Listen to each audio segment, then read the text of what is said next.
It all happened one year around Easter time. It was Shrove Tuesday, otherwise known as Pancake Day. The city mayor was sitting up in his bed eating his breakfast, a big pile of pancakes with black caviar and sour cream, washed down with champagne. Black caviar, in case you don't know, is an extremely rare and expensive food. With each spoonful you eat 1,000 little beady black eggs of a mighty river fish called the sturgeon. If you tried it, you might not even like it. But the city mayor loved caviar as much as some people love chocolate. Indeed, he was quite content. Apart from the fact that he would have to give something up for the 6 weeks known as Lent, which comes after Pancake Day and runs up to Easter. He pondered about this and decided to give up beetroot, because he never liked it anyway.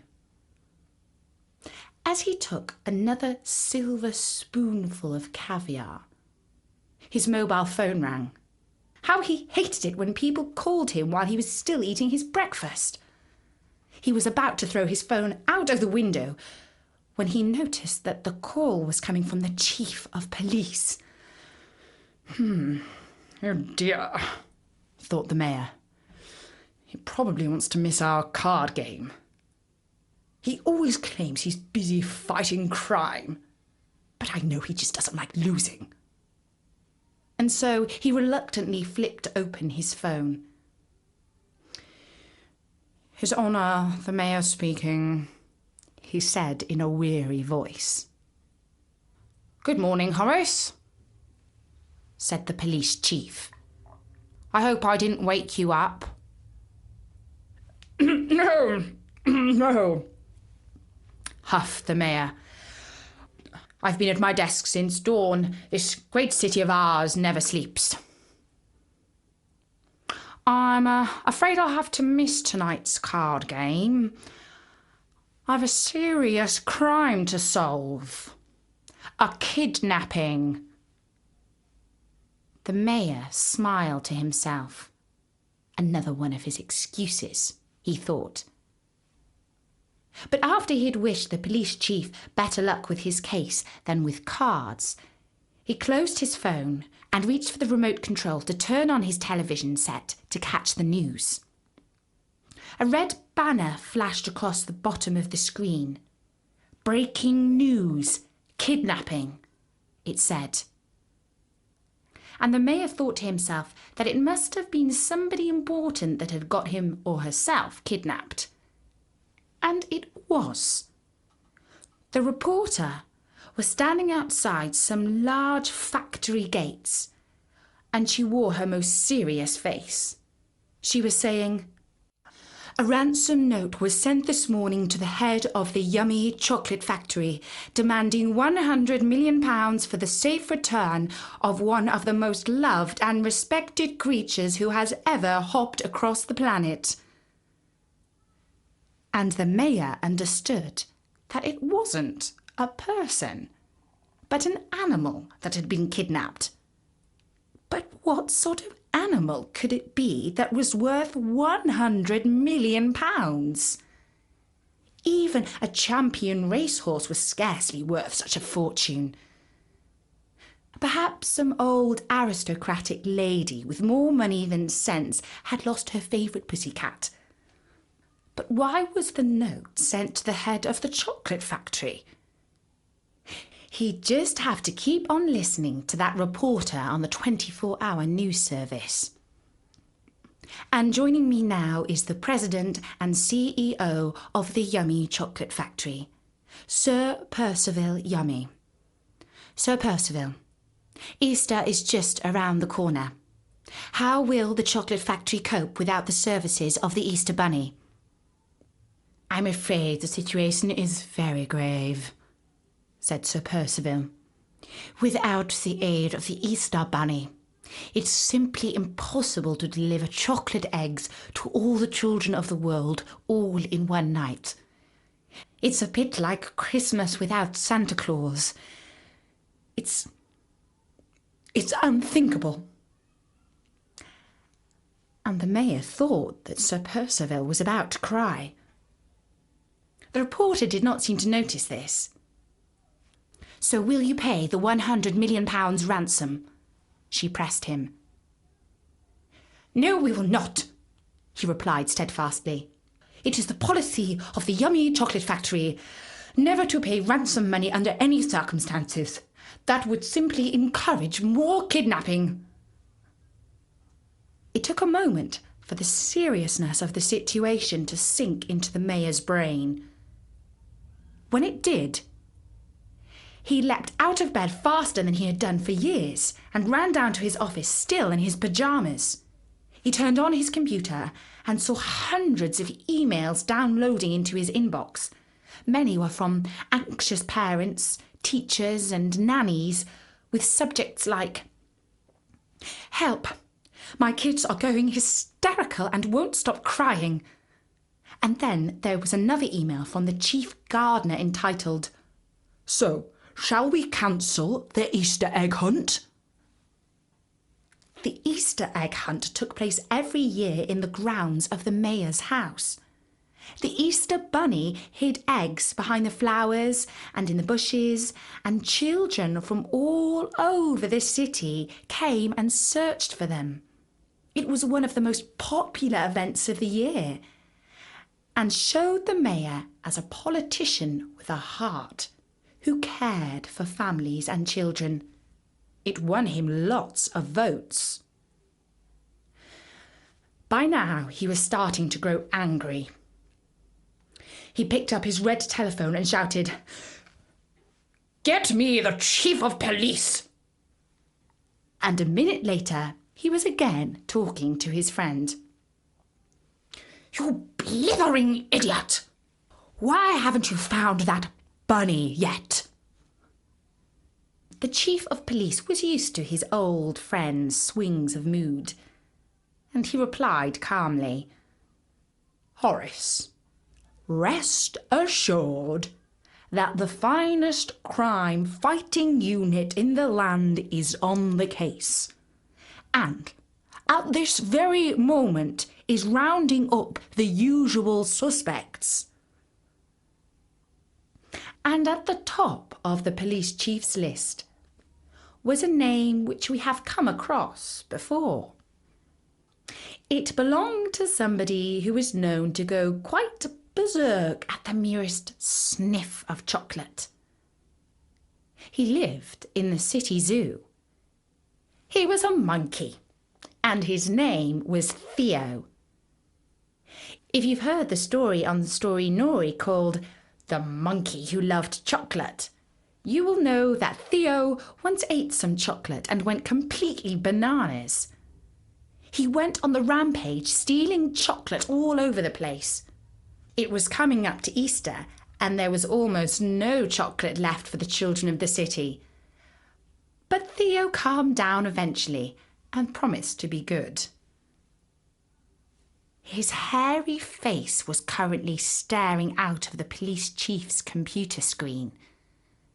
Normally, his round brown eyes were cheeky but cute. But at the time his police photograph had been taken, he was startled by the flash and looked like a crazy ape.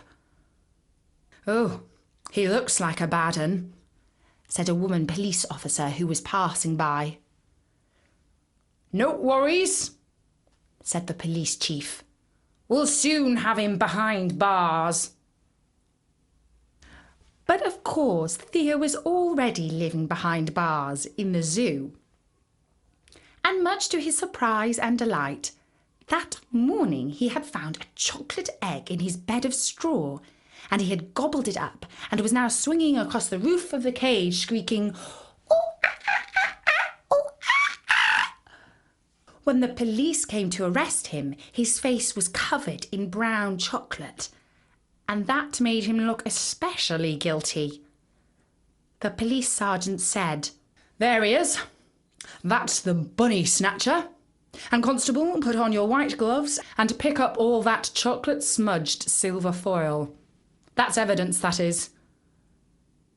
Mr. Grabber, who was the zookeeper in charge of the monkeys, tried to catch Theo, but it wasn't easy because he kept swinging around the bars.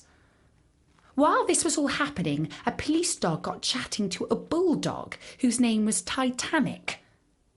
Titanic was a squat, muscular, squash-faced animal, and not the brightest canine who had ever lived. His owner was Mr. Grabber, and wherever Mr. Grabber went, Titanic went too. "Perhaps I should have been a police dog," said Titanic, "because I'm really good at catching things. Only yesterday I saw a white rabbit sneaking into the monkey's cage and chatting to that there Theo. When he came out, I chased him into a corner by the visitors' toilets, and I would have gobbled him up, only Mr. Grabber came along and popped him into a bag, and now he's keeping him in a hutch behind the llama's enclosure. There's something very unusual about that rabbit, because he smells. Not like he's supposed to, but like chocolate. I hope we have him for dinner tonight, because I'd really like to try what he tastes like." And when the police dog heard this, he understood that they had come to arrest an innocent monkey. Because it wasn't Theo who had kidnapped the Easter Bunny, but Mr. Grabber and his bulldog. Eventually, when the police threatened to shoot him with a dart that would make him go to sleep, Theo decided to come quietly. He was put under arrest, handcuffed, loaded into the police van, and driven away at high speed with the blue light flashing and the siren going dee dee dee dee dee dee dee dee dee. When they got to the police station, Theo was led into a cage. But unlike the cage at the zoo, this one was small, dark, and not very nice, because it was a police cell. Theo screeched, "Help! Let me out! I've been framed!" But the police officers could not understand. All they heard was, "Eek! Ah! Ah!" An hour later, the mayor was standing on the lawn outside his office and talking to the reporter from the 24-hour news station. He looked into the TV camera and said, "I am delighted to tell you that I have successfully guided our city through this grave crisis, and the situation is now under control. The villain who committed this terrible crime is behind bars, and tomorrow he will be tried and found guilty, and then I will personally throw away the key to his prison cell." "But Mayor," said the reporter, "any news of the missing bunny?" "No more time for questions. Duty calls," said the mayor, and he turned round and went back to his office. The hours went by, and Theo began to feel very sad and lonely, and a bit frightened. A policeman brought him some bread and water, and offered him a chance to make one phone call. But Theo didn't have anyone to call. And then a lawyer came to see him, and they went up to an interview room where a police officer turned on a tape recorder and said, "You have the right to remain silent, and anything you say may be taken down and used in a court of law as evidence against you." And Theo said, "Ooh, ah, ah." And then they took him back to his cell. It was a few hours later, as Theo tried to sleep, that he heard the jangling of keys. He buried his head in his pillow and pretended not to notice. Then a gruff voice said, "Come on, wake up. It's time we sprung you out of here." He opened his eyes and saw that it was a police dog with keys in his mouth. In a jiffy, Theo had sprung up, reached through the bars for the keys and climbed up to get the lock open. Monkeys are highly intelligent primates, you see, and it's not at all difficult for them to do such things. "Put on this blue coat," said the dog. It was a sort of jacket that police dogs sometimes wear. The word police was written on the back. Theo put it on. "Now, try and act like a police dog," said the dog. But as they walked together through the busy part of the station, a policeman said, "I didn't know we were using monkeys on the force." And another policeman said, "I expect he's in line to be the next chief constable." Still, nobody stopped him, and soon they were out on the street and running down the road. On the corner, they paused for breath, and the dog explained what he had heard about Mr. Grabber kidnapping the Easter Bunny. "I might have known it," said Theo. "He's a real villain, is that Mr. Grabber." Because you see, this wasn't the first time that Mr. Grabber had tried to involve the animals in his criminal schemes. But the important thing now was that Theo knew where the Easter Bunny was being kept prisoner, at the back of the llama pen. He caught a 49 bus straight back to the zoo and was soon able to find his old friend and release him from his hutch. I don't need to tell you how glad the Easter Bunny was to be set free, not least because it was his busiest time of year and he had so much work to do before Easter. He would have just loved to go straight to the police station and tell them all about Mr. Grabber. But he couldn't do that because, well, he was a bunny, you see. So he ran straight back to his secret hideaway to catch up on sorting out his Easter eggs. The next morning, the mayor sat up in his bed and turned on his television set to see if there had been any developments overnight in the case of the missing bunny. A red banner flashed across the screen saying, "Breaking news! Monkey escapes." And the reporter was saying, "The chief suspect in the case of the missing Easter Bunny has escaped from police custody." The mayor rushed down to his office and was about to pick up his red phone and demand the immediate sacking of the chief of police when he noticed a little envelope on his desk. The envelope was sealed with wax and imprinted with a secret sign, a sign which very few people know and recognise. But fortunately, the mayor was one of them.